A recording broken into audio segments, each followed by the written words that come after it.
Mi hermano, feliz noche, feliz sábado. Es una maravillosa oportunidad, ¿verdad?, que tenemos de encontrarnos al inicio de este día sagrado, este día especial, este día de sábado. Yo sé que el día de hoy ha sido un día desafiante para muchos, ¿verdad? Hacer los preparativos para el sábado, cumplir con las responsabilidades laborales que se tienen, ¿verdad? Tal vez el tiempo no alcanza. Pero qué bueno que estamos aquí justo, ¿verdad?, para alabar al Señor y para pedir a Él que nos fortalezca, ¿verdad?, durante estas horas sagradas. Habíamos mencionado que esta noche vamos a dar un pequeño repaso. Hice el arreglo para tener copias del material de homilética. Trabajé un poquito dándole forma para que ustedes tuvieran una guía donde pudieran ahora paso a paso ir desarrollando sus habilidades en cuanto a la preparación de sermones, pero no tenemos la copia, ¿verdad? Tuvo ahí un poquito de dificultad para poder tener la mano, y para mañana sí vamos a tenerla. Quizás vamos a tener un poco más de copias para aquellos que no han estado con nosotros acá. Pero les digo que esta noche vamos a hacer un repaso de lo que nosotros hemos hecho, hemos hablado, hemos dicho, de manera que usted pueda tener una idea más clara, pueda tener una forma más concisa de poder trabajar lo que es esto de la predicación. Yo he mencionado al principio que la predicación precisamente es un arte, porque usted tiene que no solamente ir al texto sagrado para buscar qué es lo que usted va a decir a la gente, sino que usted tiene que prepararse para hacerlo, usted tiene que pulir ese material, usted tiene que saber cómo lo va a decir, usted tiene que coordinar eso con la forma como en el escenario o en el púlpito usted se va a manejar. Hay muchas cosas, ¿verdad?, que se integran allí.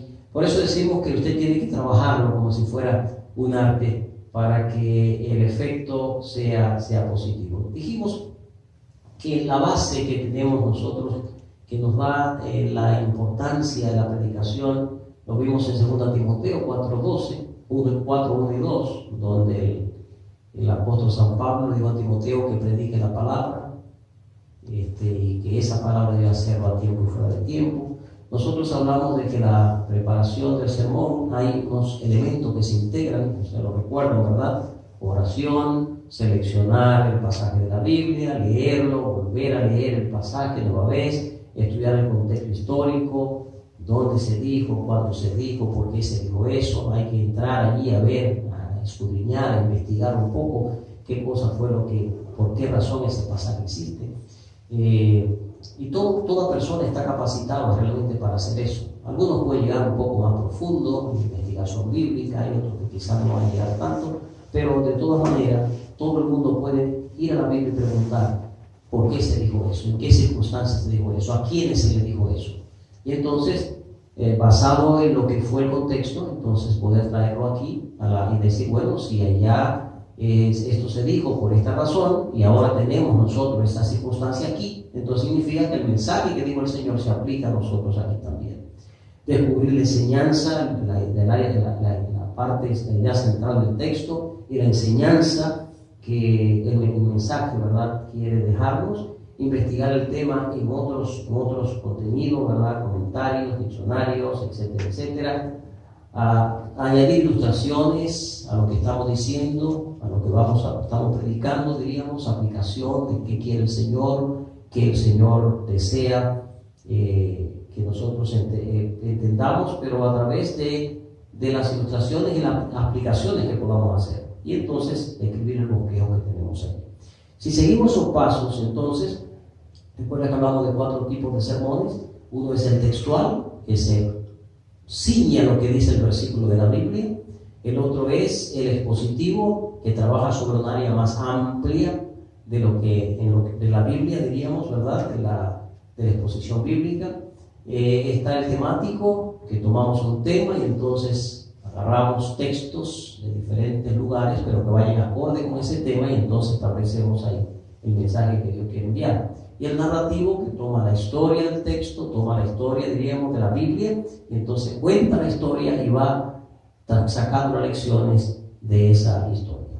Hablamos de la estructura entonces. Si tenemos eso allí, entonces dijimos que texto, que tema, que título, que proposición, que introducción, que cuerpo y que conclusión son las partes ahora que vamos a tener para ir llenando cada cosa de esta. Este es como si fuera un esqueleto.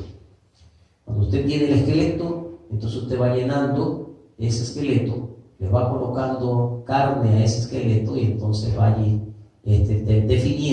definiendo claramente lo que va a ser el mensaje que usted va a dar. Dijimos también, mostramos un ejemplo, tomamos un versículo de la Biblia, recuerdan ustedes, Romanos capítulo 5, verso 1, en el material que ustedes van a recibir mañana, yo tomé otro texto, para que ustedes tuvieran entonces un cuadro también más amplio del trabajo que hay que hacer para establecer el bosquejo del sermón. Así que yo tengo el texto que es este, justificados por la fe, dijimos ahí que el tema era justificación, hablamos de que el título, yo le doy un título como el que calza a lo que yo voy a predicar, porque el título le va a decir, va a anunciar hacia dónde yo voy. Entonces, en ese caso, pues yo escogí allí, dijimos, en paz con Dios, la proposición aparece ahí, ¿qué me propongo yo? ¿Qué queremos lograr al predicar? ¿Qué vamos a alcanzar con la Grey por medio de la predicación? Entonces, eso, luego la introducción, mencionaba que en este caso podríamos ir al contexto. Entonces, el cuerpo del sermón es el contenido, es el análisis, son los argumentos que ahora vamos a dar para que las personas puedan entender, puedan captar lo que es el mensaje. Dijimos que lo vamos a dividir en tres, ese texto, justificados por la fe, basado en Romanos capítulo 12, versículo 1, primera parte, que lo vamos a dividir en tres renglones para que dilucidar el tema, o sea, para desglosarlo. Yo desgloso justificación por la fe, hablando de la justificación, luego de que hablo de la justificación y presento lo que es eso, luego hablo de los medios de justificación, y entonces luego destaco la justificación de Cristo, o sea, cómo la justificación lo podemos lograr a través de Cristo. El segundo elemento es en paz con Dios, porque la justificación me lleva entonces a estar en paz con Dios. Y entonces yo también argumento eso, busco entender esa parte, desglosándolo en tres aspectos, analizando tres aspectos. Uno de ellos es la condición original del hombre, luego de eso la introducción del pecado, la enajenación del hombre, diríamos nosotros, de la enajenación de Dios, o sea, nosotros no caminamos, no seguimos caminando conforme a lo que Dios esperaba, y por eso nos alejamos. Y luego entonces la armonía con Dios. Voy a hablar de la armonía con Dios, o sea, voy a hablar de la ventaja, voy a hablar de los beneficios de estar en paz con Dios, porque esa es la parte que me corresponde allí. En tercer lugar, que es el tercer elemento para llegar a completar el cuadro completo, es el análisis de cómo llega esa justificación, de una justificación por medio de Cristo. Y entonces ahí yo hablo de la encarnación de Cristo, yo hablo del sacrificio de Cristo, yo hablo de que somos justos por medio de la fe en Cristo. Una vez yo tengo el tema ya desglosado de esa manera, yo puedo entonces medir la efectividad de lo que yo me propuse. Yo me propuse conseguir que los hermanos aceptaran la justicia de Dios. Entonces, a través de ese análisis, el hermano debe quedar claro de lo que es la justicia, las ventajas, diríamos nosotros, de la justificación, cómo llegar a estar en paz con Dios. Va a entender cómo éramos, cómo estamos nosotros hoy, cómo podemos llegar a ser a través de Cristo, y entonces al final pues tenemos los beneficios de la justificación y que se pueden expresar a través del llamado, ¿verdad?, que nosotros hacemos a aceptar la justicia de Cristo. El aspecto tomar en cuenta en la presentación para la entrega del mensaje. Entonces, como yo tengo todo eso llamado, entonces tomo en cuenta esto último, que es la parte que va a desempeñar el predicador cuando está aquí al frente. Y dijimos que la vestimenta juega un papel importante, que la postura de igual manera, que la dicción tiene que ser cuidada, que el contacto con el público también es algo que debe manejarse con habilidad. Los ademanes que usted hace, de igual manera, tienen que tener una sincronización con lo que usted está diciendo y con el mensaje que usted está queriendo compartir. Debe cuidar también el mensaje corporal, o sea, cómo la gente se está conectada, está mirando lo que usted está haciendo allí. Por tal motivo, sus movimientos y manera de hacerlo deben estar en orden, en armonía con lo que usted está queriendo hacer o decir. También, de igual manera, que debemos cuidarla, no usar o repetir mucho, quizás algunas muletillas que puedan llamar la atención y que no nos ayuden mucho, no llamar la atención hacia la persona, hacia usted, sino finalmente el último punto es resaltar a Cristo Jesús. Deben recibir el material ya un tanto más, de manera más explicativa, que si usted va siguiendo los pasos, son unas 6 páginas, y entonces usted lo que tiene que hacer es paso por paso ir haciendo eso. Yo lo motivaría, ¿verdad? Le pediría que hicieran el esfuerzo todos de por lo menos hacer un ensayito, conseguir paso a paso lo que vamos diciendo ahí, vaya haciendo en un texto a ver qué le sale. Yo lamento que no voy a estar aquí para ver qué le salió, pero espero que si algunos se animan de alguna forma, pueda esto serle de ayuda para que los que son predicadores ya pues puedan hacerlo mucho mejor, y aquellos que no son predicadores puedan motivarse a pedirle al Señor que le dé esas habilidades y que puedan ustedes también imponer la palabra de Dios. Esta noche, hermanos, yo quisiera invitarlos para que nosotros miremos un episodio que aparece en el libro de Samuel. Es un episodio muy revelador y que nos ayuda a entender una cierta dimensión de lo que significa poner al Señor en el lugar que le corresponde, en primer lugar en nuestras vidas. Y es un incidente que ocurrió en la vida de un hombre destacado, era David, y se registró esta experiencia en el segundo libro de Samuel, en el capítulo 24 y los versículos 22 al 25. Segunda de Samuel, capítulo 24 y versículos 22 al 25.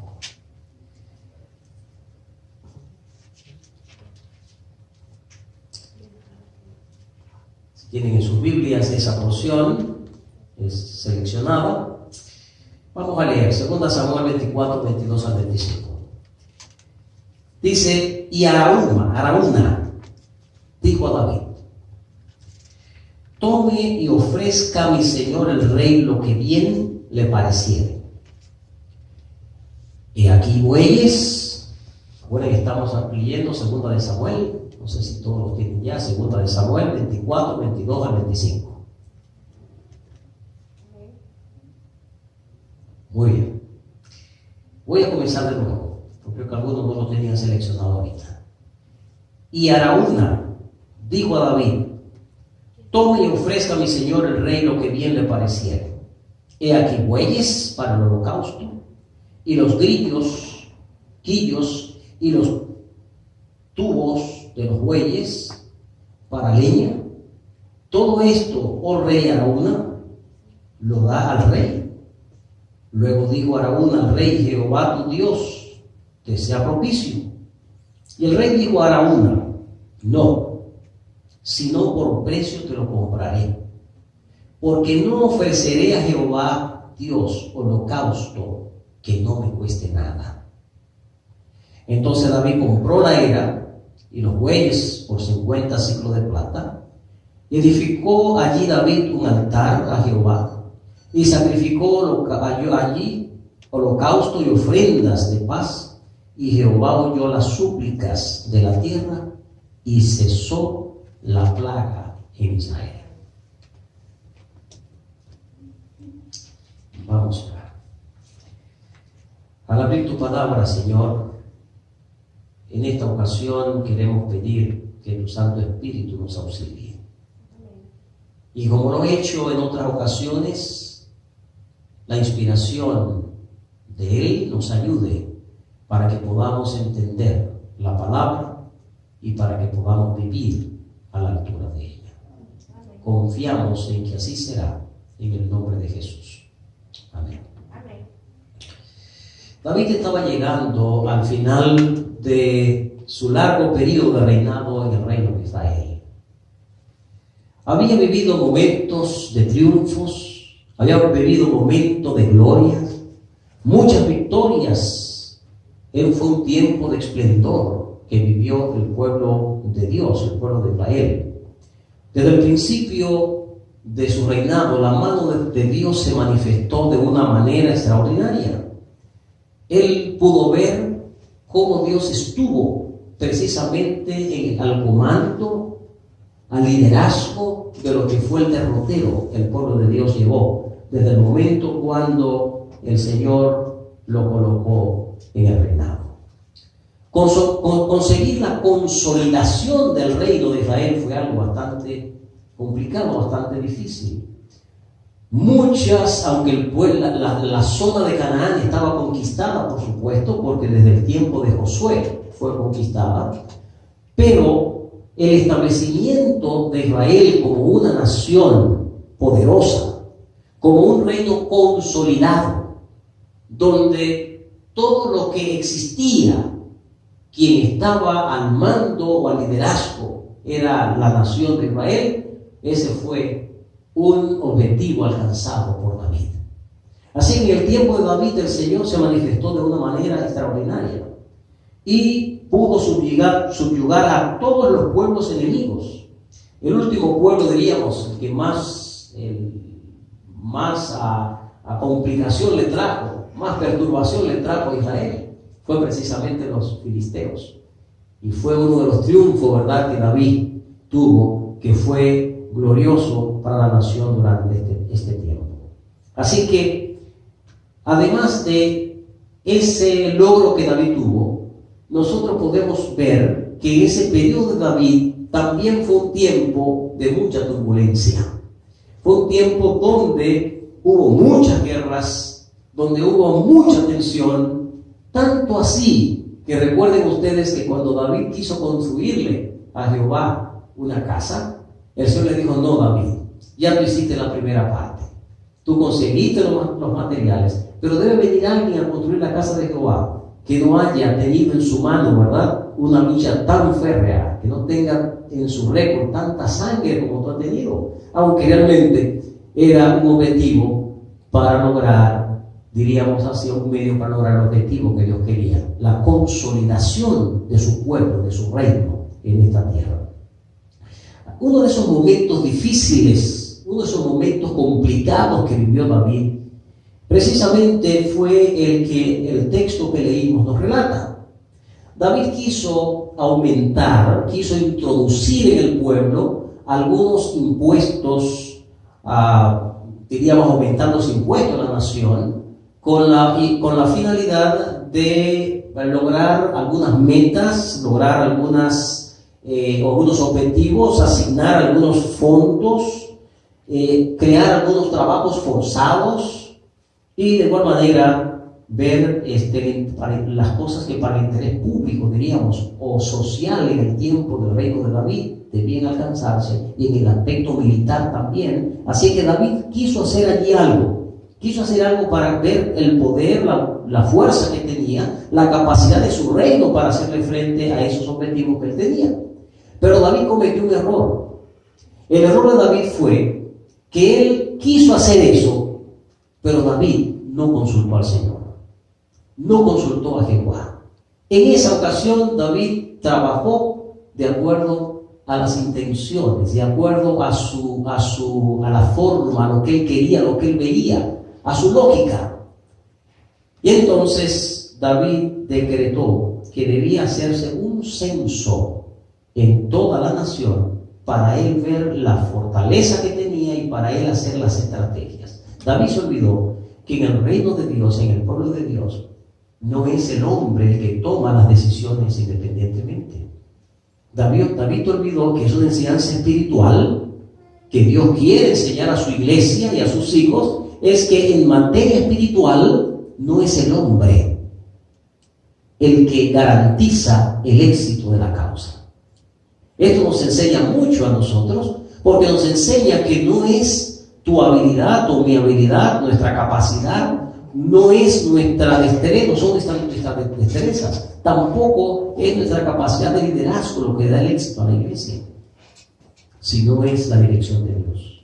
David debió pensar en ese momento, bueno, yo tengo que creo que esto debe ser hecho porque entiendo que hay proyectos que quiero hacer, entonces déjame, como en otras ocasiones, consultar a Jehová.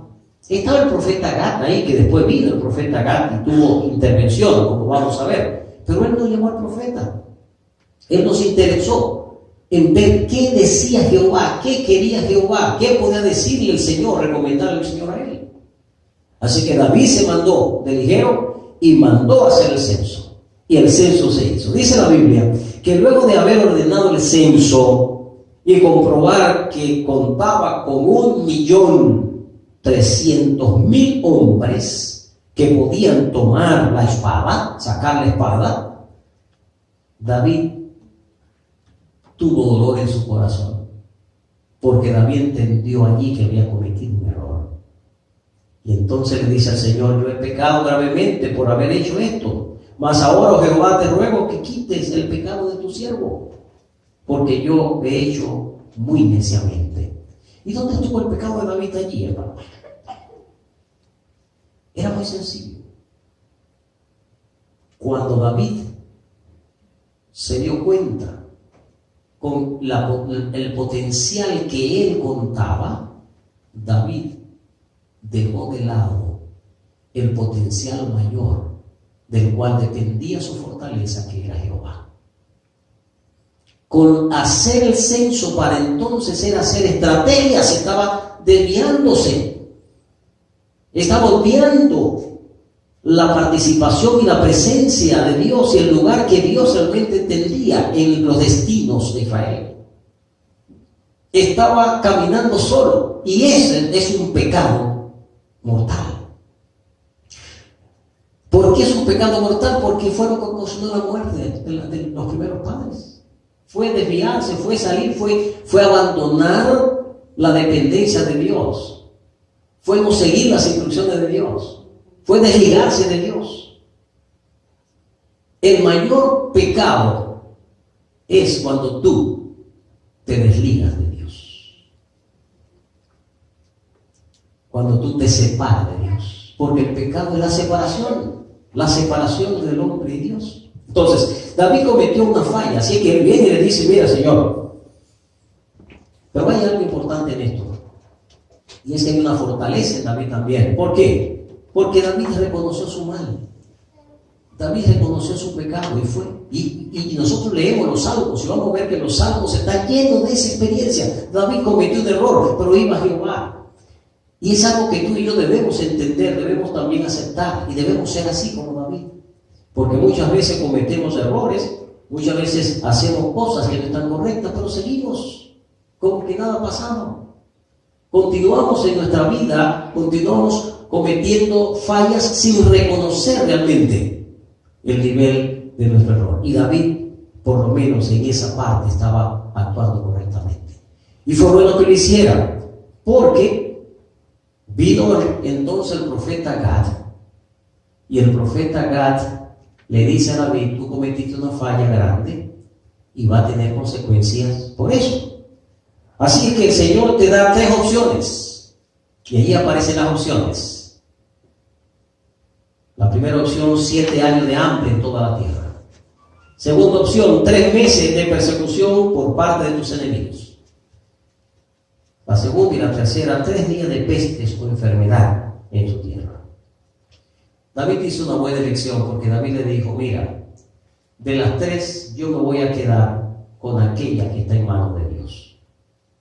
Porque en vez de yo aceptar que los hombres están en manos de los hombres, yo prefiero estar en manos de Dios, que es un Dios misericordioso. Así que fue David bastante hábil allí y aceptó eso. Así que dice la historia, usted leerá en ese capítulo de 2 de Samuel, usted puede leer allí que la mano del ángel destructor comenzó a destruir, comenzó a una mortandad, una peste en Israel. Y el castigo fue que la mano del ángel destructor se detuvo cuando había 70,000 personas que habían muerto. Cuando el ángel extendió su mano sobre Jerusalén para destruirla, diríamos, para seguir la peste, David entonces hizo algo importante. David clamó a Jehová. Clamó a Jehová y le dijo a Jehová: el pueblo no pecó. Fui yo que cometí el error. Detén la mano. Ten misericordia. Ellos no han hecho nada malo. Y el Señor escuchó a David y dijo: mira, David está reaccionando correctamente. Cometió un error, pero ha venido dando pasos que están diciendo que él entiende, que él sabe el error que cometió, y entonces está queriendo subsanar todo aquello. Yo pequé, dijo, yo hice maldad. ¿Qué fueron estas ovejas? Te ruego que tu mano se vuelva contra mí. Te pido, Señor, que yo pague, pero no le tome ello en cuenta. Y entonces Gad le dijo a David aquel día: sube, levanta un altar a Jehová, ve a la era así de Araúna, así se llamaba el dueño de esa posesión, Jebuseo.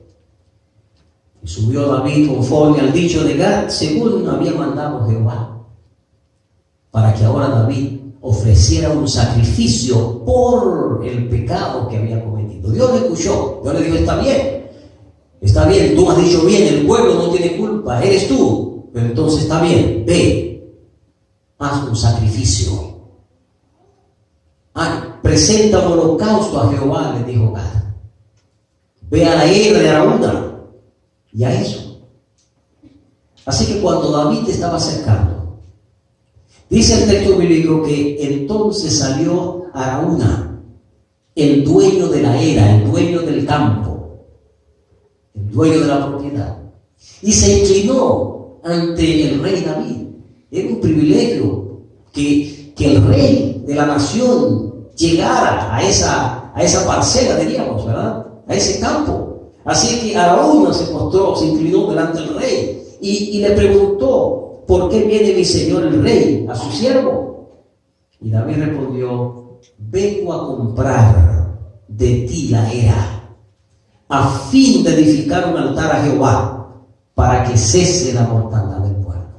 David estaba claro: yo vengo a comprarte este lugar aquí para hacer un altar a Jehová. Era un propósito noble, por supuesto. Y así lo contempló Araúna. Por eso Araúna le dijo a David ahora: tome mi señor y ofrezca a mi señor el rey lo que bien le pareciera. He aquí bueyes para el holocausto, los trillos y los yugos de los bueyes para que sirvan de leña. Todo esto, dice, oh rey, Araúna lo da al rey. Luego dijo Araúna al rey: Jehová tu Dios sea propicio.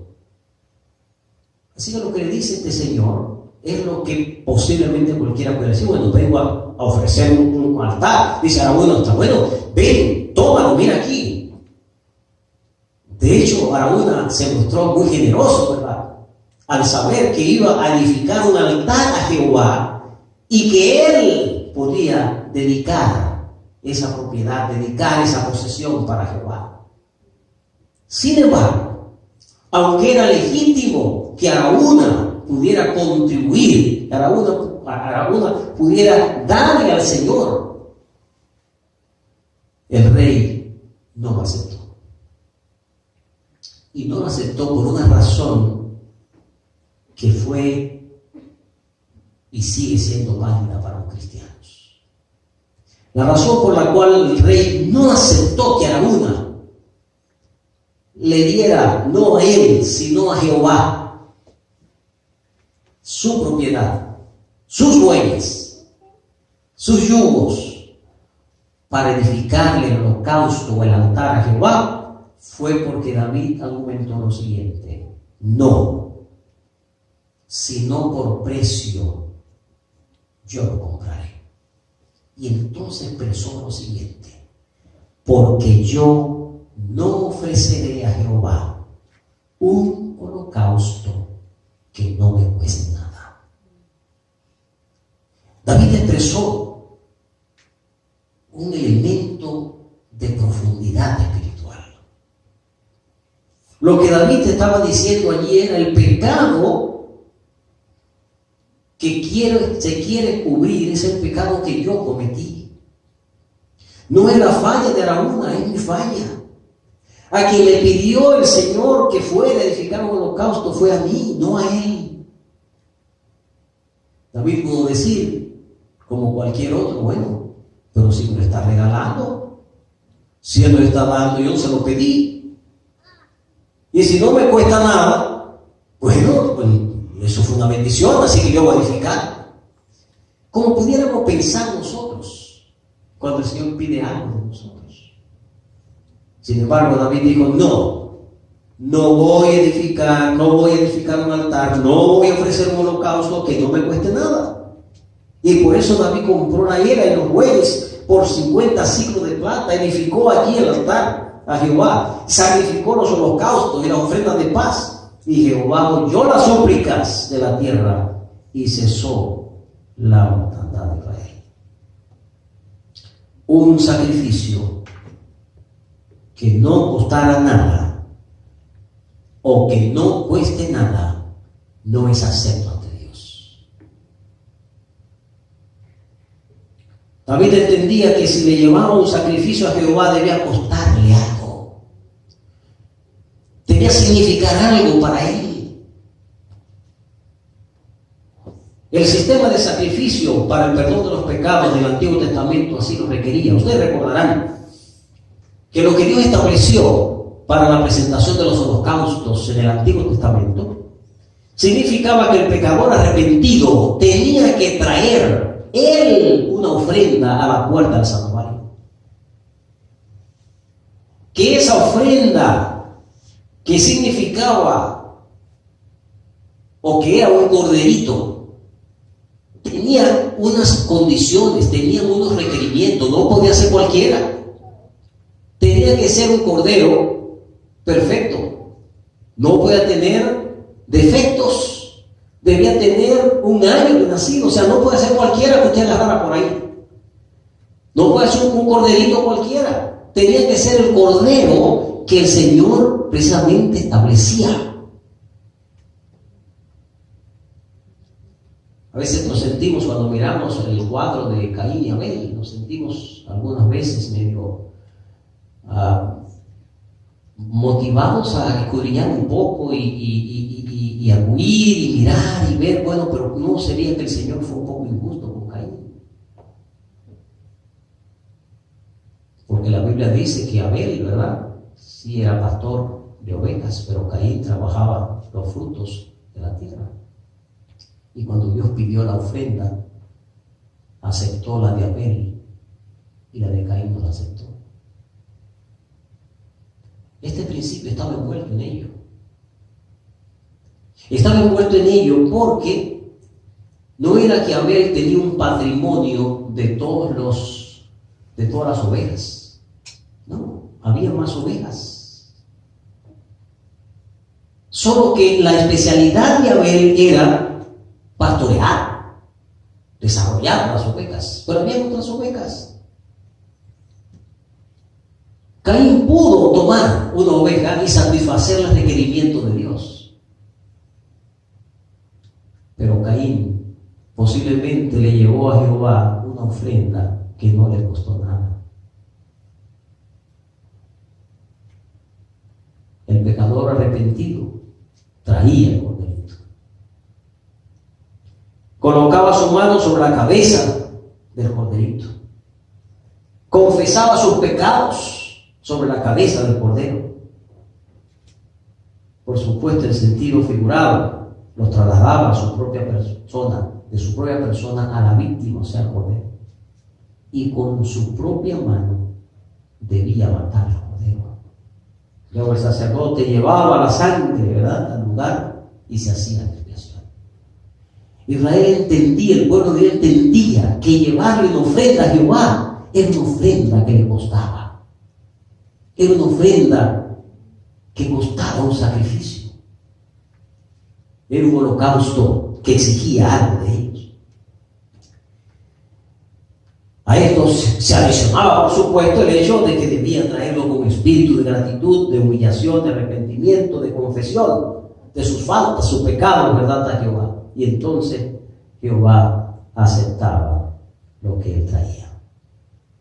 Para David era inconcebible que después de haber tomado una decisión errada, después de haber declarado un castigo por su desobediencia, después de que Dios aceptara su confesión y sus disculpas, después que Dios detuviera la mano de la mortandad del pueblo, después de palpar la misericordia de Dios, ahora él le saliera a Jehová con un holocausto que no le costó nada. Algunos cristianos presentan sacrificios a Dios que no les cuesta nada. Le entregan a Dios lo que les sobra. Lo consideran en un lugar secundario o en el último lugar.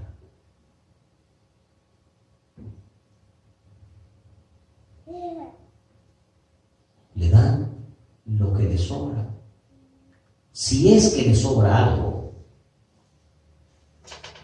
¿Desean vivir una vida cristiana cómoda, sin sacrificios ni mayores esfuerzos? Le entregan tan solo parte de su corazón, parte de su vida. Tienen una vida dividida entre Dios y sus propios intereses. No se entregan por completo al Señor. Sus talentos, sus capacidades, su tiempo, sus recursos financieros son usados para su complacencia, son usados para ellos mismos, porque a ellos pertenecen. Pero se olvidan que Dios es el proveedor. Se olvidan que las bendiciones dependen de Él. Se olvidan que la prosperidad está también en manos de Jehová. Viven para sí y no para el Señor. Un sacrificio de corazón, una entrega completa, una renuncia total, una consagración plena, una vida de servicio exclusivo a Dios, es lo que el Señor espera ver en sus hijos y ver en su iglesia.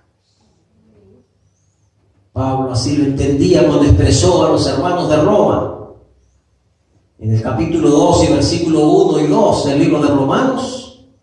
Así que, hermanos, dice, os ruego por la misericordia de Dios que presentéis vuestros cuerpos en sacrificio vivo, santo, agradable a Dios, que es vuestro culto racional. Pablo está hablando de un sacrificio con sentido, un sacrificio que tiene un costo. Está aludiendo a un modelo que no viene del hombre, ni viene tampoco establecido por parámetros humanos. Está aludiendo con ello a un principio que viene de lo alto, viene de Dios. Porque fue el Señor el que se dio el sacrificio entero y por completo para nosotros. De hecho, todas las leyes del holocausto y lo que el hombre tenía que hacer, una respuesta sencillamente a lo que era la figura que estaba allí establecida. La figura es el verdadero cordero, el verdadero holocausto, el verdadero sacrificio. No es el que nosotros ofrecemos, sino es el que Dios ofreció por mí. Por eso cuando yo voy y le llevo a Jehová, cuando yo voy a sacrificar, ¿cómo voy a sacrificar? ¿Cómo le llevo holocausto al Señor que a mí no me costó absolutamente nada? El texto Concluye diciendo: no nos conformemos a este siglo, sino transformados por la renovación de vuestro entendimiento, para que comprobéis cuál sea la buena voluntad de Dios, agradable y perfecta. Cuando hacemos ese sacrificio, cuando le damos al Señor lo que el Señor requiere de nosotros, cuando vamos al Señor con nuestras manos llenas, diciendo al Señor: esto realmente es parte de mi vida, este sacrificio que tú me pides, o esto que tú me pides, es parte, Señor, de lo que yo soy. Y ofrendamos al Señor el sacrificio, ese sacrificio de valor. Entonces la mortandad se detiene en tu vida. Entonces la plaga se detiene, porque tú le edificaste un altar a Jehová. David entendió eso, y por eso le dijo a Araúna: gracias por tu generosidad, gracias por tu deseo de participar en evitar que esto ocurra. Pero Araúna, este problema es entre Dios y yo.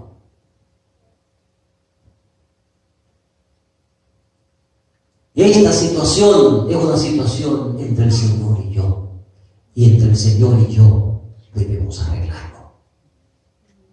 Yo no voy a llevarle un sacrificio a Él que no me cueste nada. Yo te pregunto, hermano querido, ¿qué significa el sacrificio que tú le llevas a Jehová? ¿Qué le das a Él? ¿Qué le entregas a Él? ¿Qué holocausto le rinde al Señor? El holocausto en el Antiguo Testamento era un continuo, mañana y tarde. Y en ocasión de las fiestas como la Pascua y otras fiestas también habían ocasiones especiales de sacrificio. Y al final de las etapas y del año había sacrificios especiales que se hacían, porque Dios quería poner en la mente del pueblo el sacrificio mayor que Cristo Jesús haría por la humanidad. Y como Cristo quería y Dios desea que tú y yo le imitemos a Él, es que al llevarle al Señor lo que Él nos pide, lo que Él desea, lo que debemos entregar, lo que debemos poner en las manos de Él para que nuestra vida esté totalmente bendecida, protegida, y que con gratitud por lo que Él hace por nosotros, no podemos ir con la mano vacía, no podemos ir con la mano que no tengo nada, Señor, para darte. Bueno, ¿cómo que no tienes nada? ¿Y ese corazón que tiene ahí? ¿A quién perteneces?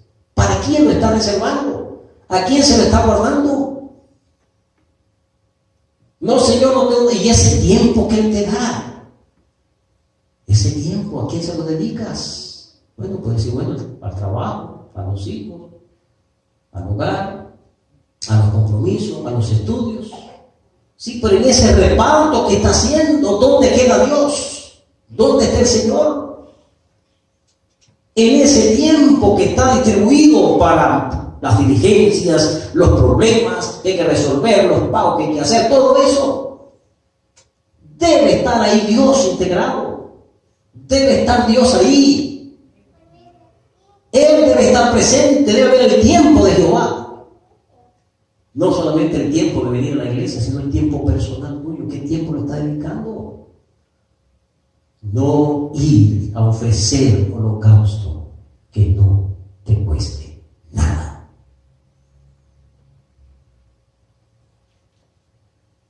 Las bendiciones que Dios nos da.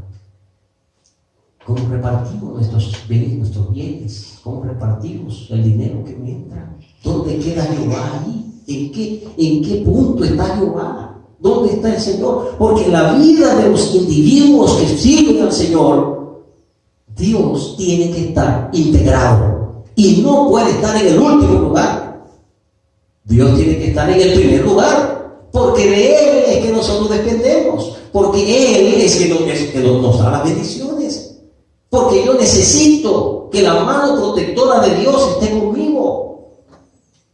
Y yo tengo que demostrarle a Jehová mi disposición para estar con Él, para recibir esa bendición. Amigos, digamos que uno de ellos depende del otro porque su vida, por supuesto, está siendo quizás sostenida, ayudada por el trabajo, por algún empleo o por algún acto de generosidad.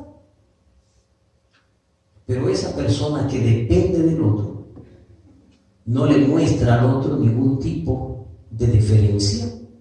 No hay ningún interés de estar allí. Es posible que la persona que es el proveedor quizá le pide un favor, le dice: mira, yo necesito que tú me ayudes con esto. Pero él ve que la persona que depende de él no se interesa por eso. Le da un lugar posiblemente secundario. Quizás un favor que pudo hacerle, no le preocupó ni se interesó en eso. Lo lógico es que en una relación normal el proveedor diga: bueno, parece ser que no le interesa. Yo tenía para él darle algún tipo de ayuda, pero yo no voy a darle esa ayuda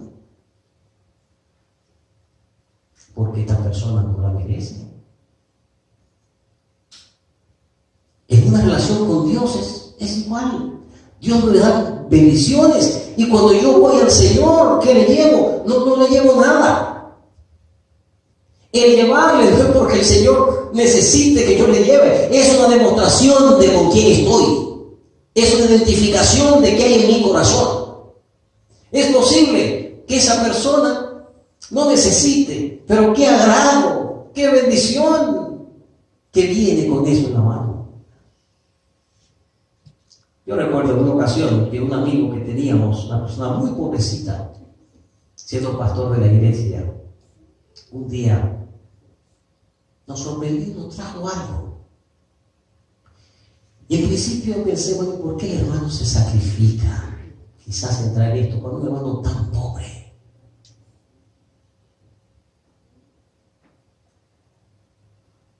Pero el hermano trajo eso con tanto cariño, que más que lo que el hermano estaba obsequiándonos, era lo que eso significaba para él. Y nosotros agradecimos y le tomamos la mano. Pero en mi mente quedó: ¿cómo yo voy a recompensar a ese hermano? ¿Qué puedo yo hacer? Y encontramos la forma. En una ocasión había una situación bien difícil e incómoda. Y este hermano necesitaba algo. Necesitaba unos recursos financieros para resolver un problema grande que tenía. Y fue la oportunidad de yo decir: ese amor de ese hermano tiene que ser recompensado de alguna manera. Y qué bueno que el Señor pudo usarlo entonces para decirle a este hermano, tenga, resuelva. Lo que posiblemente él trajo, el agrado, el amor que me expresó fue diminuto. Pero las posibilidades mías eran mucho mayores. Y el intercambio que hubo allí fue un intercambio de afecto. Al manifestarse mi afecto, mi amor hacia él, la dimensión de mis posibilidades eran 50 veces superior a la de él. Y en esa relación, por supuesto, quien fue beneficiado mayor es ese hermano. Hermano, es lo mismo que ocurre entre nosotros y Dios. El poder, la capacidad de Dios es tan grande que lo que tú puedes hacer por él es tan diminuto que en ese intercambio, diríamos, de afecto, tú estás diciéndole a Jehová: Señor, gracias por todo lo que tú haces por mí. Gracias por todo lo que tú me das a mí. Pero yo no puedo ir a ti sin expresarte mi cariño, sin expresarte mi amor, sin expresarte lo que significa eso. Ya no puedo llegar tengo que llevarte para que tú veas, Señor, que tú, el aprecio que hay en mí. Y entonces ocurre lo que pasó. Que tenía un valor. Yo quiero invitarte, hermano, esta noche para que tú actúes como David. Para que tú lleves a Jehová un holocausto que te cueste. Que te cueste. Quizás te cueste renuncia a cosas. Quizás te cueste humildad. Quizás te cueste dejar el orgullo. Quizás te cueste ser más humilde, pudiéramos decir. Quizás te cueste más interés por las cosas del Señor. Pero ese holocausto será el holocausto que detendrá la mortandad. Será el holocausto que detendrá la plaga. La plaga en tu vida y mi vida espiritual. Dios está allí. No para recompensar por lo que le hicimos, sino porque tú te has mantenido demostrándole a Él el cariño y el amor que Dios quiere de sus hijos verdaderos. ¿Cuánto quisiera decirle al Señor conmigo esta noche? Señor, quiero ofrecer un sacrificio que me cueste algo. Que al ir a Jehová le llevemos ¿qué? Lo que tú tienes. No te pide más. Y a lo mejor lo que tienes es inservible. A lo mejor lo que tienes para Dios no tiene valor. Pero es lo que tú tienes. Fuiste a Él con lo que Él te dio, con lo que tú tenías. Llevarle a Jehová. Hacer un sacrificio de valor. Un sacrificio que no cueste algo. Así queremos decir esta noche, hermanos. Amén. Amén. Amén. Inclinemos el rostro. Padre querido, tu palabra nos enseña que lo que has hecho por nosotros es tan inmenso que muy poco lo que nosotros podemos hacer a tu favor. Por ello, Señor, el principio de que al ofrecerte el holocausto debe ser un holocausto que nos cueste algo, sencillamente estamos correspondiendo a lo que fue la generosidad del amor, del sacrificio y de la salvación que a través de Cristo tú obraste para nuestras vidas. Queremos pedir tu bendición para cada hermano de esta iglesia. Pedir tu bendición para cada uno de nosotros, para que hagas de nosotros tus hijos fieles y para que podamos hacer el holocausto que tú pides con alegría, con entusiasmo, con regocijo, llevándote a ti lo que a ti pertenece y dándote a ti de nuestra vida lo mejor.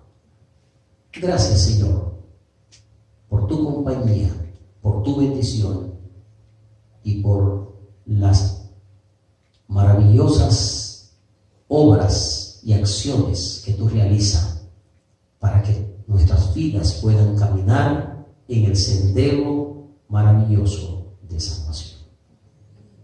Dirígenos y guíanos en el resto de este día santo y que nuestro sacrificio sea de valor para ti. En el nombre de Jesús. Amén.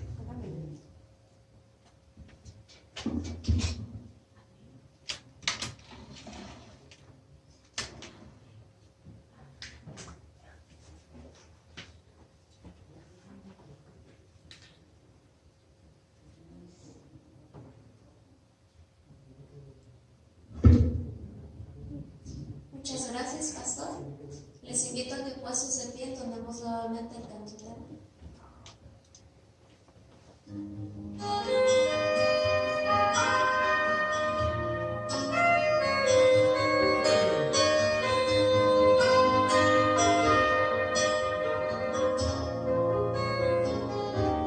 Yo me entregaré en tus manos, Señor. Quiero hacer lo que quieras para mí. Quiero andar donde quiera que me guíes. Quiero amar como tú a los demás. Yo te entregaré mis pesares, Señor. Quiero de ti cada día depender. Te entregaré mis sueños y anhelos. Quiero en ti para siempre confiar.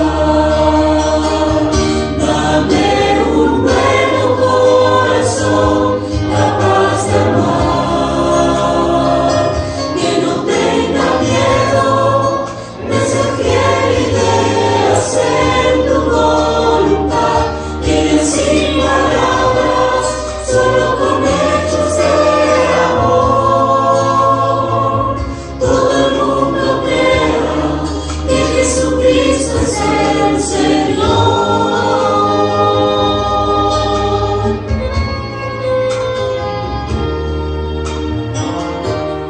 Hazme caminar en tus pasos, Señor, aunque el vivir sea difícil para mí, pues estarás cada día a mi lado, y junto a ti no tendré ya que temer. Dame un nuevo corazón capaz de amar, que no tenga miedo de ser fiel y de hacer tu voluntad, que sin palabras, solo con hechos de amor, todo el mundo crea que Jesucristo es el Señor.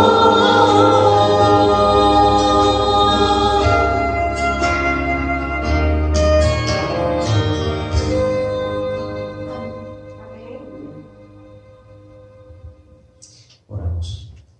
Señor y Dios, al concluir este culto de alabanza a ti, luego de haber escudriñado tu palabra, queremos pedirte que nos lleve con bien a nuestros hogares y que permita que siempre ofrezcamos un sacrificio de valor.